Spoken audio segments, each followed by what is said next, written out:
नमस्कार दोस्तों, story audio book Mumbai channel में आपका स्वागत है। अगर आपको ये कहानी पसंद आती है तो चैनल को सब्सक्राइब करें। तो चलिए शुरू करते हैं। 2 दिन बाद इन सभी चीजों के हुए 2 दिन बीत चुके थे। इन 2 दिनों में बहुत कुछ बदलाव हुआ था, जैसे कि पब्लिक की दबाव और अपनी रेपुटेशन बचाने के लिए मेहता परिवार ने खुद जानवी मेहता की बेल करवाई थी। लेकिन इस बीच कोई नहीं जानता था कि जानवी मेहता को मिलने के लिए जेल में एक अनजान शख्स गया था। इस बारे में हमें आगे चलकर पता चलेगा। अभी के लिए हम कहानी में आगे बढ़ते हैं। दूसरी ओर जिंदल विला में माहौल बिल्कुल उलट था, क्योंकि भवानी शेरगिल और काजल ने अरुणा दादी का ब्रेन वॉश कर दिया था और उन पर हर्षद और काजल की शादी का प्रेशर बना दिया था। और हुआ भी बिल्कुल ऐसा ही। उन्होंने बाहर यह बात फैला दी कि जिंदल परिवार अपनी जबान पर कायम नहीं रहता और वह अपने खानदान की बहू को इंसल्ट करता है। यहाँ तक कि आस पड़ोस में भी उनके खिलाफ बातें होने लगी। और यह सारी साजिश भवानी शेरगिल की थी, ताकि अरुणा जिंदल जल्द से जल्द हर्षद और काजल की शादी करवा दे। और हुआ भी बिल्कुल वैसा ही। अगले हफ्ते ही उन लोगों की शादी की बात अरुणा जिंदल ने कर दिए और परिवार के कुछ लोग ना चाहते हुए भी उनके खिलाफ ना जा पाए। और आकाश और हर्षद ने जब शादी के लिए मना कर दिया तो उन्होंने आकाश को डांटा और उनकी नई बहू की शादी की तैयारी शुरू कर दी। इस बीच उन लोगों ने अनाया को कांटेक्ट करने की बहुत कोशिश की, लेकिन अनाया ने उनके किसी भी फोन का जवाब नहीं दिया। वहीं हर्षद के हाथों का हलवा दिया कि वह कुछ दिन के लिए कपूर मेंशन में रहेगी, उसे ऑफिस का कुछ काम है। लेकिन कहीं ना कहीं मोहन जिंदल की परखी नजरें ये पहचान चुकी थी कि जरूर बात कुछ अलग है और शायद अनाया जिंदल परिवार में वापस नहीं आना चाहती। अनाया के ना आने से वह थोड़ा मायूस भी थी, क्योंकि अनाया की वजह से उनके घर में रौनक रहती थी। उनके खड़ूस पोते जो कभी मुस्कुराते नहीं थे या फिर हमेशा गुस्से में रहते थे, अनाया के सामने बच्चे बन जाते थे। यहाँ तक कि उनकी बहुएं भी किसी माँ की तरह अनाया का ख्याल रखती थी और उनके खड़ूस बेटे भी वक्त पर घर पर आ जाते थे ताकि वह अनाया को देख सके। लेकिन उनकी बेवकूफ़ बीवी हमेशा ही कोई ना कोई गड़बड़ कर देती थी। मोहन जिंदल को तो ये शक भी होने लगा था कि इन सब के पीछे भवानी शेरगिल है, क्योंकि उनकी परखी नजरें भवानी की चालें पहचानने लगी थी। पहले वह अपनी बीवी और बेटी के मोह में अंधे थे। उन्हें लगता था कि अपनी बेटी को खो देने की वजह से उनकी बीवी ऐसी है और भवानी उन्हें अपनी बेटी की तरह महसूस करवाती है। लेकिन जैसे अनाया आई थी, तब से ही भवानी के रवैया में आया हुआ बदलाव उनसे छुपा नहीं था। सुनसान फैक्ट्री में दूसरी ओर किसी सुनसान फैक्ट्री में एक लड़की को बांधकर बिठाया गया था। उस पूरी फैक्ट्री को कई सारे गुंडों ने घेर रखा था, यहाँ तक कि वहां पर खड़ा हर शख्स हाथों में हथियार पकड़े हुए था। तभी एक खतरनाक दिखने वाला इंसान जो हटा कटा था और उसके चेहरे पर एक कट का निशान था, दिखने में ही वो किसी गैंगस्टर की तरह लगता था। वह आगे आया और अपनी टपोरी भाषा में बोला, इस छोरी का चेहरा तो दिखाओ, उसके चेहरे से नकाब हटाओ, मैं भी तो देखूं, इसकी वजह से मैंने अपने कितने साथी खो दिए। इतना बोलकर वह नफरत से उस लड़की की ओर देखता है। तभी एक हटा कटा गुंडा जाकर उस लड़की के चेहरे से नकाब हटाता है। नकाब हटते ही वहां बैठे हुआ हर गुंडा उसके चेहरे की खूबसूरती में खो जाता है। समुद्र से गहरी आंखें, दूध से गोरा शरीर, बिना मेकअप के भी उसका चेहरा किसी अप्सरा जैसा था। यह कोई और नहीं, हमारी हीरोइन अनाया ही थी। दरअसल वो जब कपूर इंडस्ट्री से वापस जा रही थी और उसने कार ड्राइवर को चलने को कहा, क्योंकि उसकी बॉडी अभी भी ज़्यादा हेल्दी नहीं हुई थी, उसे हल्का सा आराम करने की ज़रूरत थी और शायद यही उसकी गलती थी। उसने सोचा भी नहीं होगा और इस बात पर ध्यान नहीं दिया कि उसकी कार का ड्राइवर बदल चुका है और किसी ने उसे किडनैप कर लिया और कार में पहले से ही हल्की हल्की सी बेहोशी की दवाई थी, जिसकी वजह से अनाया गहरी नींद में चली गई। वैसे तो इतनी हल्की दवाई उस परेशान नहीं करती, लेकिन शरीर कमजोर होने की वजह से वह बेहोश हो गई और उसे किडनैप कर लिया गया और वह किसी को इन्फॉर्म तक नहीं कर पाई। अनाया को अब तक होश आ चुका था। वह अपने चारों ओर गहरी नजरों से देखती है, जैसे एनालाइज करना चाहती हो कि आसपास क्या हो रहा है, लेकिन वो वहां खड़े किसी भी इंसान को पहचान नहीं पा रही थी। उसे समझ नहीं आ रहा था कि ऐसा तो उसका कौन सा दुश्मन हो गया जो उसे इस तरह से किडनैप कर सकता है। उसने अपने दिमाग पर जोर डाला, उसे किसी का भी नाम याद नहीं आया। वह अपनी गुस्सैल नजरों से सामने खड़े हुए इंसान की ओर देखकर बोली, कौन हो तुम लोग? उद्धरण चिन्ह, और मुझे किडनैप क्यों किया? और मैंने तुम लोगों का क्या बिगाड़ा है? ये सुन वह शख्स अपने एक पैर पर दूसरा पैर रखते हुए घिनरी नजरों से अनाया को देखकर बोला, तुम कह रही हो तुमने मेरा क्या बिगाड़ा है? तुमने मेरे बच्चे को मारा है। तुम्हारी वजह से मैंने अपने कई सारे आदमियों को खो दिया। अभी भी तुम ही कहने की हिम्मत कर रही हो कि तुमने मेरा क्या बिगाड़ा है? ये सुनकर अनाया उसे घूरने लगी। तभी उसके दिमाग में लाइट हुई। वह उस गुंडे को घूरते हुए कड़क आवाज में बोली, मैं तुम्हारे कौन से बच्चे को मारा है और इस बारे में मुझे क्यों नहीं पता? वैसे तो अनाया अब तक समझ गई थी कि यह इंसान कौन हो सकता है। तभी वह आदमी किसी शैतान की तरह अनाया को घूरते हुए बोला, तुम सुल्तान भाई को बेवकूफ बना रही हो। मैं बच्चों की बात कर रहा हूँ जो उस एक्ट्रेस के पेट में था। ये सुनकर अनाया को कन्फर्म हो गया कि यह कोई और नहीं वही आदमी है जिसके बच्चे से जानवी मेहता प्रेग्नेंट थी, लेकिन उसे समझ नहीं आ रहा था। इसे तो जानवी के पीछे जाना चाहिए था, क्योंकि उसने साफ साफ इसके कानों तक यही पहुंचाई थी कि जानवी ने खुद अपने बच्चों को मारा था, तो फिर वह उसे किडनैप करके क्यों बैठा है? तभी वह सामने की ओर देखकर बोली, लेकिन तुम्हें ऐसा क्यों लगता है कि उस बच्चों को मैंने मारा है? ये सुनकर वह गुंडा हंसते हुए बोला, क्योंकि उस एक्ट्रेस ने मुझे खुद कहा है तुम्हारी वजह से ही हमारा बच्चा मरा है। ये सुनकर अनाया उसकी इनोसेंस पर हंसने लगी। वह हंसते हुए बोली, क्या तुम्हें सच में लगता है कि उस बच्चे को मैंने मारा है? तुम सच में काफी बेवकूफ हो। अगर मैं नहीं होती तो तुम्हें कभी यह पता तक नहीं चलता कि उस बच्चे का बाप तुम हो। ये सुनकर सुल्तान को गुस्सा आया।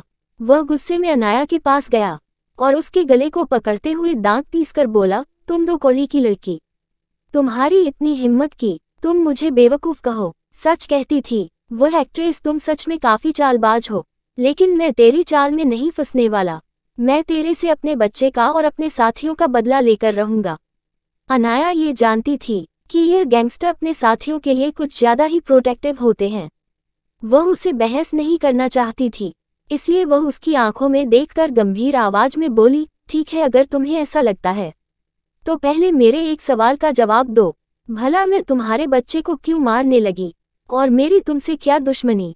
ये सुनकर सुल्तान उसे घूरते हुए बोला, वह तो मुझे नहीं पता, लेकिन उसने मुझे साफ साफ कहा था कि तुमने मेरे बच्चे को मारा है। उसे एक ही बात पर ऐसे अटकता देख वो समझ गई कि ये बेवकूफ कुछ समझने को तैयार नहीं होगा। तो वो एक और सवाल पूछते हैं, तो तुम पहले मुझे ये बताओ कि उसने तुमसे क्या क्या कहा, बाद में मैं तुम्हें बताऊंगी कि सच क्या है। तो सुल्तान उसे घूरते हुए बोला, ठीक है, बताता हूँ। क्या जानवी अपनी चाल में होगी कामयाब, और क्या सुल्तान अनाया को मार पाएगा? क्या बताने वाला है सुल्तान अनाया को?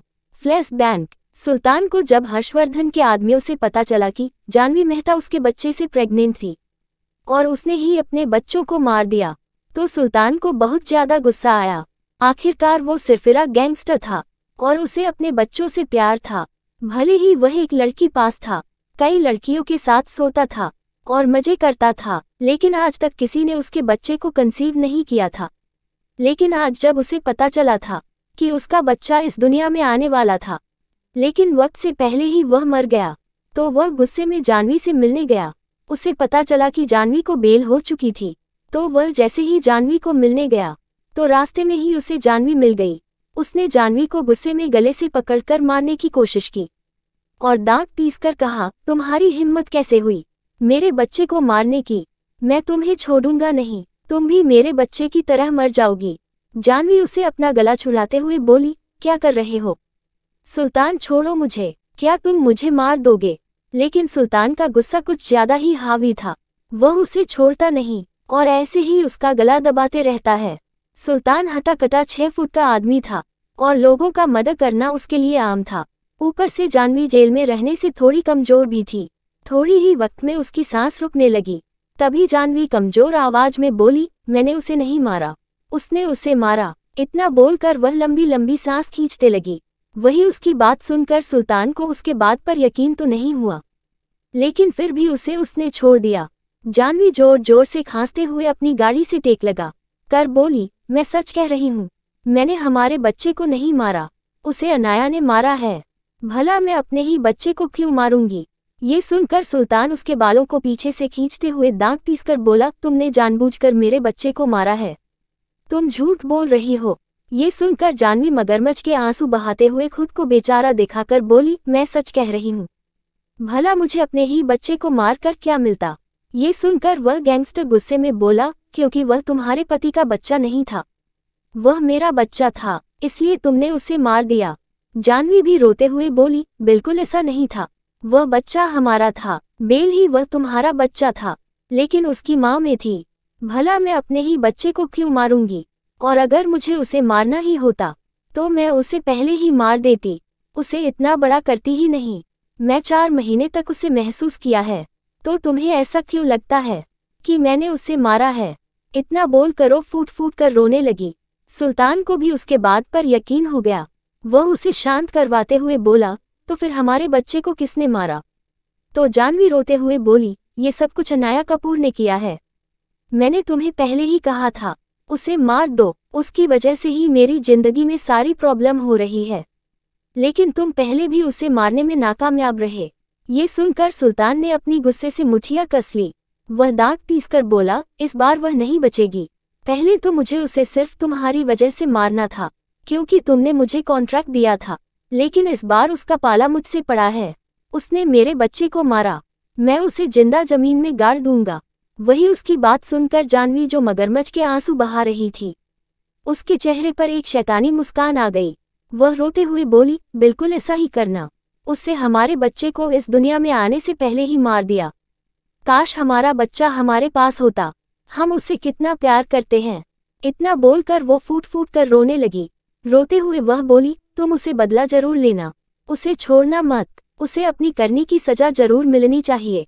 इतना बोलकर वह वहीं पर कार के पास बैठकर रोने लगी, जैसे उसका सब कुछ लुट गया हो। सुल्तान उसे शांत करते हुए बोला, शांत हो जाओ, उसे इसकी कीमत चुकानी पड़ेगी, तुम चिंता मत करो, अभी तुम जाओ, बाकी सब कुछ मैं देख लूंगा। इतना बोलकर वह गुस्से से कार लेकर वहां से निकल गया। उसे जाता हुआ देखकर जानवी, जो फूट कर रो रही थी, वह अपने आंसू पूंछते हुए किसी शैतान की तरह हंसकर बोली, अब तुम इस जाल से बचकर दिखाओ, अनाया तुम्हारा अंत यही करेगा। इतना बोलकर वो किसी शैतान की तरह हंसने लगी। इस वक्त रोड पर वह हंसते हुए किसी डायन की तरह लग रही थी, जैसे वह अभी ही किसी को मार देगी। फिर वह अपने कार पर हाथ रखते हुए नफरत भरी आवाज में बोली, तुमने मेरा सब कुछ छीन लिया, तुम्हारी वजह से अब मेहता परिवार में भी मैं चैन से नहीं रह सकती। पहले सिंपैथी की वजह से वह मुझे अपनाते तो सही, लेकिन तुमने सब कुछ बर्बाद कर दिया, यहाँ तक कि तुमने मेरी मॉम को भी मार डाला। ये कहते हुए उसकी आंखें आधे से लाल हो गई थी। वह दांत पीसकर बोली, तुम्हें इसकी कीमत चुकानी होगी, तुम भी उसी तरह से दर्दनाक मौत मरोगी जैसे मेरी मॉम मेरी होगी। तुमने मेरी मॉम की कब्र तक मुझे पहुंचने नहीं दिया, इस तरह तुम भी एक लावारिस बन जाओगी। ये कहते हुए वह कोई साइको की तरह लग रही थी। फ्लैश बैंक एंड सुनसान फैक्ट्री में वही अनाया, जो सुल्तान की बात सुन रही थी कि किस तरह से 4 महीने के बच्चे को अनाया ने मार दिया, तो अनाया उसकी बातों का मजाक उड़ाते हुए बोली, तुम सच में बेवकूफ़ हो। अगर वह तुम्हारे बच्चे को जन्म दे देती तो वह मेहता परिवार की बहू कैसे बनती है, और तुम्हारा बच्चा उसके लिए एक मुसीबत बन जाता। जानवी अपने ऊपर इतना बड़ा कलंक कैसे रहने देती, इसलिए उसने अपने बच्चों को खुद ही मार दिया और इसका इल्जाम मुझ पर लगा दिया था, ताकि वो मेरी कंपनी को हथिया सके, और तुम बेवकूफ़ उसका बदला लेने पहुंच गए। सच में तुम बेवकूफ़ हो।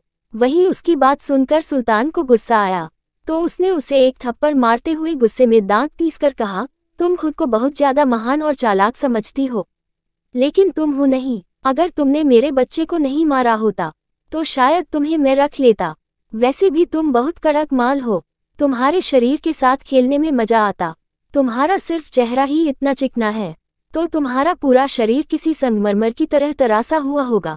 आज तक मैं नहीं इतना अच्छा माल कभी नहीं छुआ है, मजा जाएगा। वही उसकी घटिया बात सुनकर अनाया उसे घूरते हुए दांत पीसकर बोली, अभी अभी तुम कह रहे थे मैंने तुम्हारे बच्चे को मारा, और अभी तुम इतनी घटिया बातें कर रहे हो मेरे बारे में। सच में तुम में बिल्कुल भी शर्म नहीं है, और तुम्हें भी अपने बच्चे के मरने का कोई अफसोस नहीं है।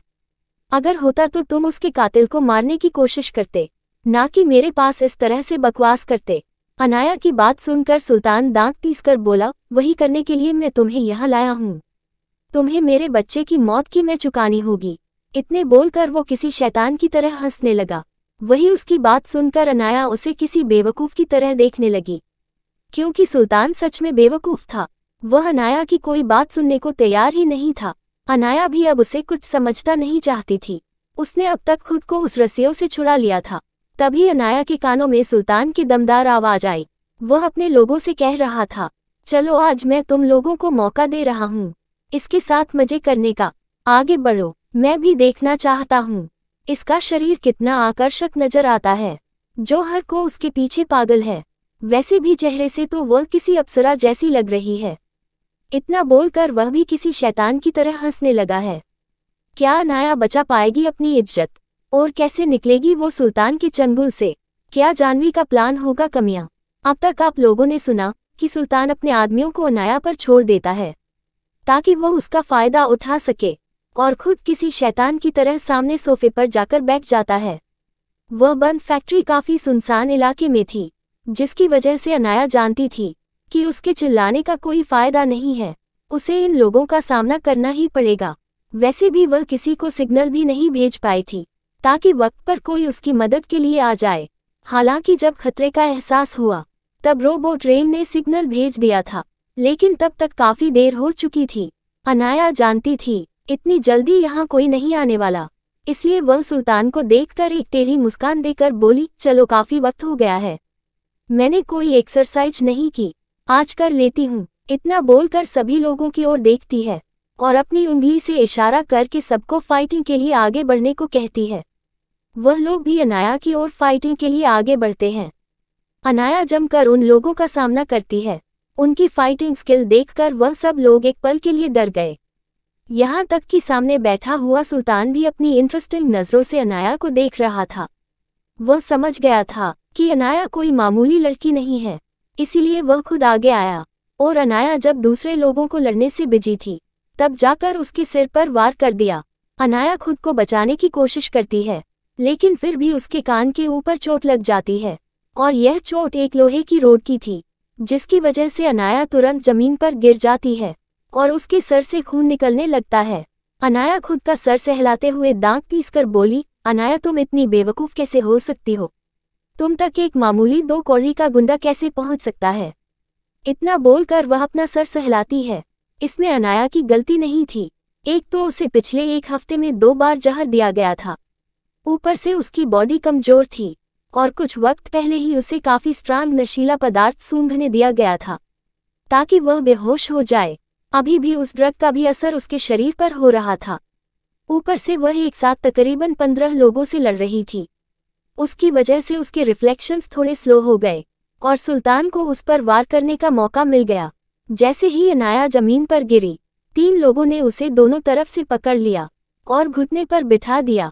सुल्तान उसके पास जाकर एक घुटने पर बैठते हुए उसके चेहरे पर गंदी तरह से छूते हुए बोला, लगता है अब तक तुम्हारी अकड़ ठिकाने पर आ गई होगी, या फिर तुम्हें अभी भी कोई सबक सिखाने की जरूरत है। अनाया जो कब से अपनी वॉच पर एक नज़र डाल रही थी ताकि उसे कोई सिग्नल मिले, ऐसा नहीं था कि वो इन लोगों को मारकर यहाँ से निकल नहीं सकती थी।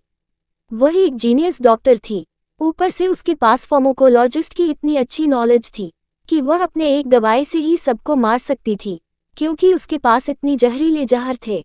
लेकिन उसके लिए उसकी बहुत ज़्यादा एनर्जी वेस्ट हो जाती है, और जिस तरह से अभी उसका शरीर कमज़ोर था, वह कोई एनर्जी वेस्ट नहीं करना चाहती थी। अगर ज़रूरत ना होती तो वह इन सब से फाइट भी नहीं करती। लेकिन बात आज अलग थी। अनाया पकड़ी जा चुकी थी और उसे उसके सामने खड़े इंसान से घिन आ रही थी। वह अपना सर झटकते हुए सुल्तान से अपना चेहरा दूर करती है और दांत पीसकर बोली, अभी भी वक्त है, अगर अपनी जान बचाना चाहते हो तो यहाँ से भाग जाओ। लेकिन सुल्तान ढीठ आदमी था। वह हंसते हुए बोला, रस्सी जल गई लेकिन बल नहीं गया। तुम मेरे कैद में हो, घायल हो, ढंग से खड़ी भी नहीं हो पा रही हो, और मेरे आदमियों ने तुम्हें पकड़ रखा है। फिर भी इतनी अकड़ वैसे भी तुम्हारे पास है ही क्या?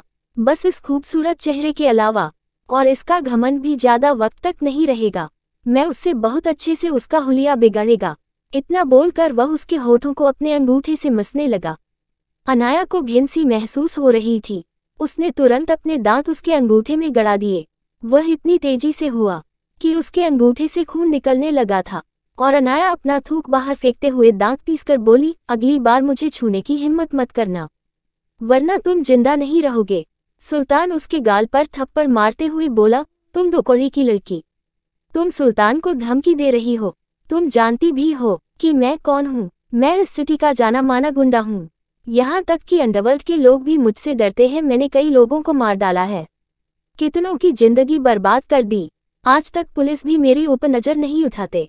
पॉलिटिशियन से लेकर बिजनेसमैन तक को मैं अपनी जेब में रखता हूँ। और तुम मुझे आंखें दिखा रही हो, और तुम्हें किस बात की अकड़ है? यहाँ पर मेरे 100 से भी ज्यादा लोग हैं।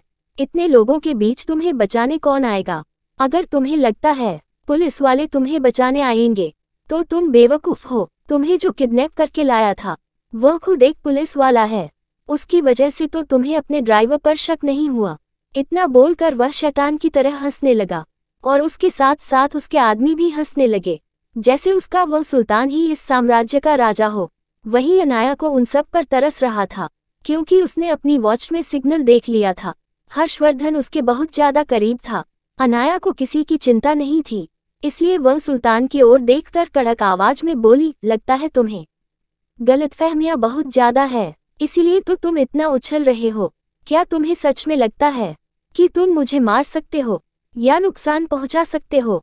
वही उसकी बात सुनकर सुल्तान किसी शैतान की तरह हंसते हुए बोला, तुम्हें मारना तो बहुत आसान सजा है। मैं तो तुम्हारा पूरा इस्तेमाल करूंगा। वैसे भी तुम्हें भगवान ने बहुत फुर्सत में बनाया है। पहले मैं तुम्हें चीखूंगा और तुम्हारे साथ बिस्तर में मजे करूंगा। बाद में मेरे आदमी तुम्हारे साथ मजे करेंगे। उसके बाद मैं तुम्हारी अच्छी खासी कीमत वसूल करूंगा। हर रात तुम्हें कोई और नया मर्द नोचेगा। फिर तुम्हें पता चलेगा कि तुमने मेरे बच्चे को मारकर क्या गलती की है।